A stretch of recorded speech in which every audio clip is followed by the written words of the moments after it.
আসসালামু আলাইকুম রহমতুল্লাহ। নাহমাদুহু ওয়া নুসাল্লি আলা রাসূলিহিল কারীম, আম্মা বা'দ।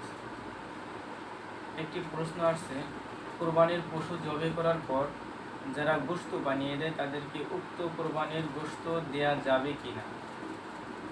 এক্ষেত্রে সমাধান হলো, যারা গোশত বানিয়ে দেয় তাদেরকে মজুরি হিসেবে কুরবানির গোশত অথবা কুরবানির পশুর চামড়া এগুলো দেয়া যাবে না, বরং তাদেরকে পারিশ্রমিক দিয়ে, অর্থাৎ তারা যে পরিশ্রম করেছেন এর বিনিময়ে তাদেরকে টাকা পয়সা বা যা কিছু এটা পারিশ্রমিক দেওয়ার পরে হাদিয়া হিসেবে তাদেরকে গোশত দেওয়া যেতে পারে, কিন্তু কোনো অবস্থাতেই পারিশ্রমিক হিসেবে গোশত দেওয়া যাবে না।